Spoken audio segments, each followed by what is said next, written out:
really interested in for you. What about self-care as a practitioner? Number one topic. You cannot heal others if you do not really apply the same approach to yourself. Self-care is the key. You cannot work with consciousness if you do not care about your own consciousness. So how do you take care of yourself? I go and I'm allowing myself to be held by nature. To soothe myself in nature is my number one tool, which I'm giving myself. And that's real gift. That's a real decision when you say, now, this is what I need. And now, this is what I'm going to give to myself. Veganism, another big one. It can be a radical self-care, self-help as well. How you differentiate the harm that has been created in the world, in the environment, between humankind and animals, and how much you want or you do not want to participate in that. So you do it for others, but if you will think about all the death that you then consume, and you are making that decision that I want to make it part of my system, that's problematic. So to spot that and to differentiate that I just don't really want to create that relationship between my world and the death that comes from outside, that's a radical self-help. Yeah, heck yeah. So how good are you at talking with other people, friends, family, anyone that you go to, sharing about your own challenges? Are you someone that is comfortable sharing, or are you someone that kind of keeps it in? No, you can't keep it in. I mean, the tendency quite often is like, I'm good. But you're becoming more and more neurotic when you do not share.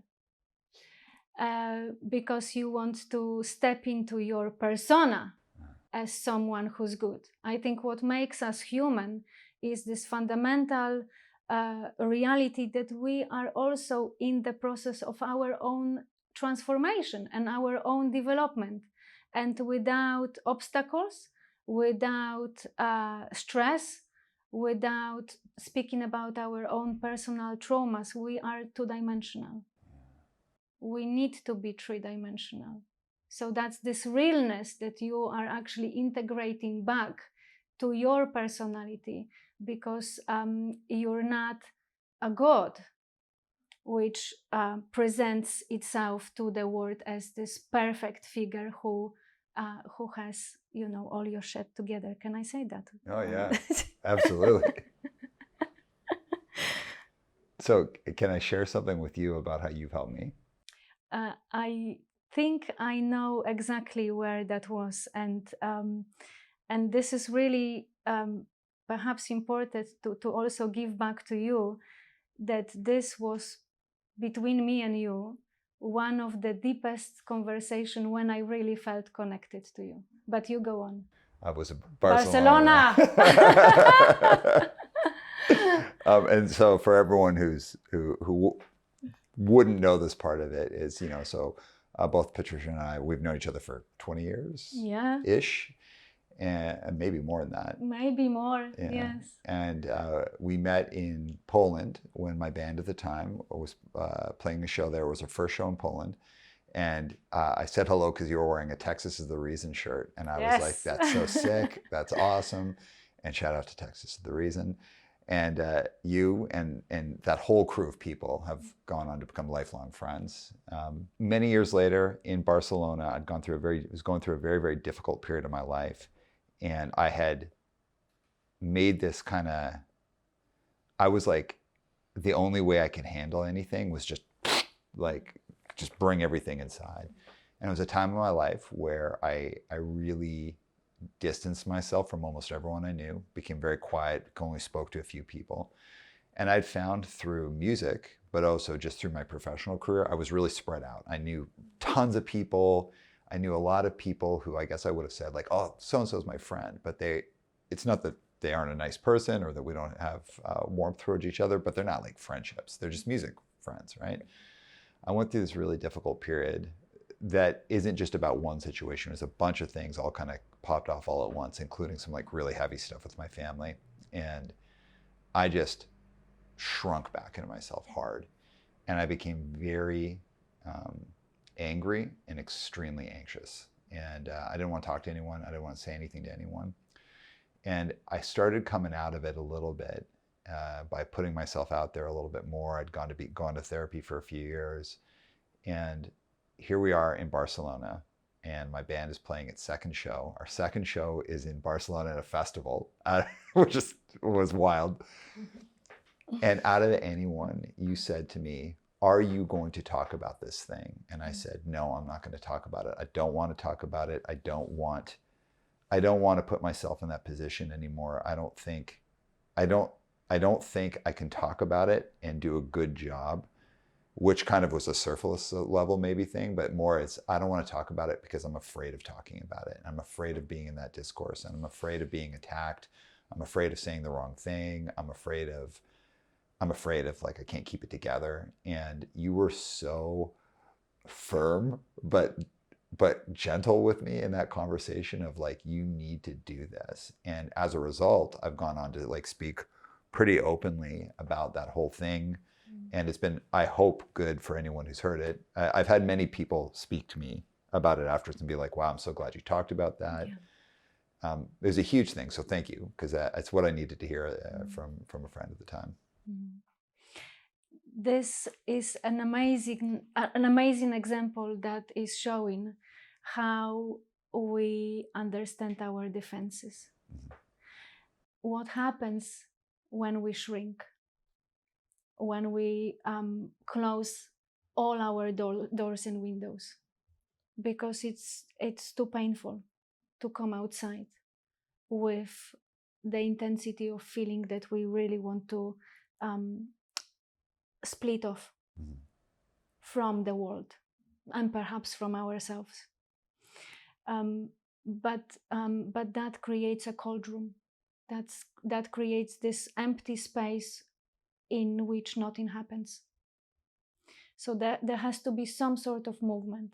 And very often the movement comes within, when you are sitting still with the intensity of difficulty and trauma on your own.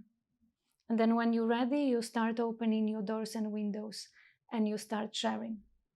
And so your personal healing can then touch other people, because your difficulty can be an inspiration for other people, because your healing process can also touch other people. And that's very brave decision to make. When is a good moment to come out and actually start speaking about it? I remember this moment in Barcelona when I said to you, you have to speak about it, just to introduce a bit of a movement to this tense space, which is helping you to survive, but it also it can become a prison for your own self.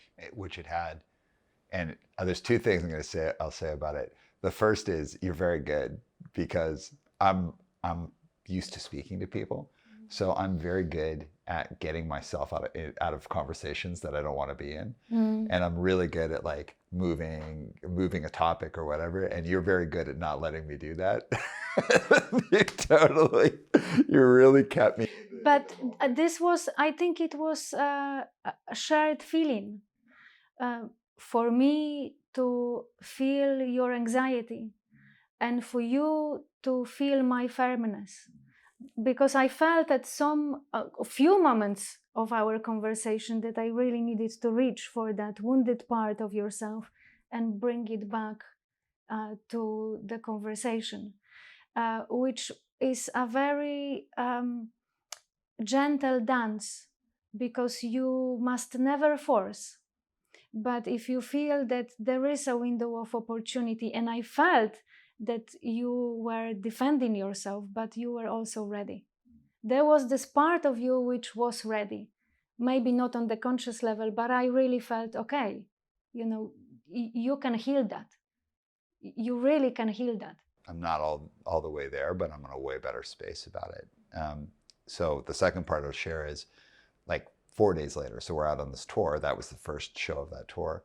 We're out on this tour, and someone comes up to me in Prague, I think, and wants to talk about it. And first words out of my mouth are, I don't want to talk about it. Yeah. And it was someone that I had never met before. I said, I don't want to talk about it. And they just said, well, I'd really like to talk to you about it. And I said, okay. And then I had this, what was interesting for me, or not interesting, super relieving. I was like, I don't want to talk about it, because I was like, I don't want to talk about this because I'm afraid of this conversation. And really, once I got past okay and the person started talking, they were so kind and so cool. And we had such a wonderful conversation. And from that, like a few weeks later, we're on tour and we're in Portland, and my friend Rudy came up. I hadn't seen Rudy in years. And he was like, I want to talk to you about this. I hadn't seen him in like 5 or 6 years. And again, I was like, I don't want to talk about it. And he was like, dude, come on. And I was like, okay. And we ended up having this really great conversation about it. And since then, it kind of like opened up the doors where I've been able to not like gratuitously talk about it. Like, I don't want to be like, you know, for all the reasons I want to be like cautious and appropriate about how I talk about things. But I feel from conversation to conversation, I've been able to do it better and better with like more like openness, and I feel I've been able to do it in a way that I hope is helpful to anyone that whole thing mattered to. But I wouldn't have been able to do that, or maybe it would have taken me longer unless we'd had that conversation. But man, I was like, I don't want to talk to you about this right now. And you hit me with it in such a wonderful and kind way, but like super firm. And it was good. And I appreciate it. Thank you for saying this. But I also wonder if you can hear yourself, because you are saying something very important. I was afraid to talk about it. Mm-hmm.